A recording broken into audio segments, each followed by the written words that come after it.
رجل دوخ أوروبا وارتجف لذكره اسم الملوك والقياصرة، لكنه كما تروى الحكايات صار أسير حب ناعم كاد يغير به مجرى الإمبراطورية العثمانية للأبد.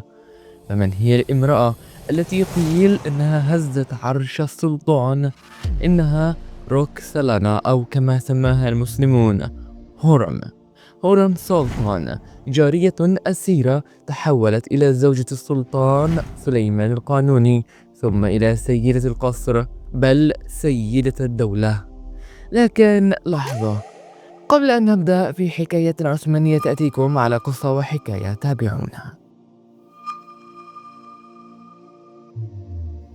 هل حقا كانت روكسلانا مجرد جارية أثرت سلطانا بحبها، أم أنها كانت لاعبة بارعة شطبت أسماء وقتلت أحلاما لتصنع مجدا من وهم؟ سليمان الذي فتح بولغراد ورودرس وأرعب فيينا، فتح أيضا قلبه لامرأة أسرته ابتسامتها وأقنعته بأن يغير قواعد السلطنة. في زمن كان ابن السلطان الأكبر هو الوريث الأكيد، تدخلت هورم لتغير الأمر، دفعت بولي العهد مصطفى النجل السلطان من زوجة أخرى نحو حتفه، وأزاحت الطريق لابنها سليم، سيعرف لاحقا بسليم السكير.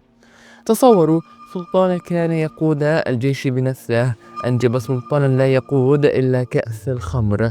وحين وقف سليمان العجوز أمام لحظة الحسم، أمر بقتل ابنه البكر مصطفى بوشاية قيل إن هورم وحاشيتها هندسوها بإتقان.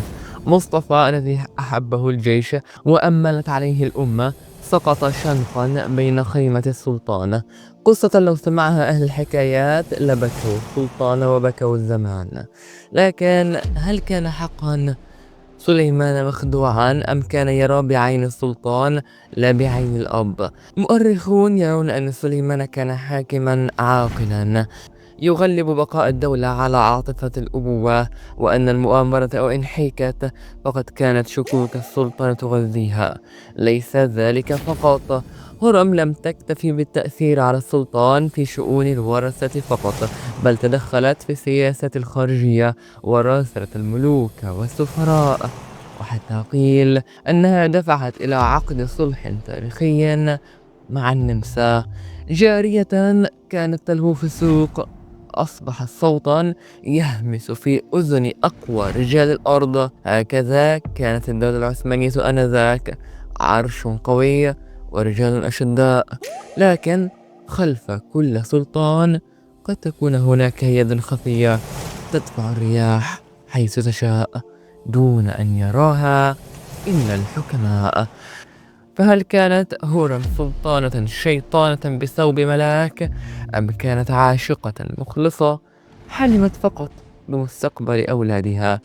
التاريخ لا يحكم بنص واحد، وكل حكاية لها ألف وجه ووجه.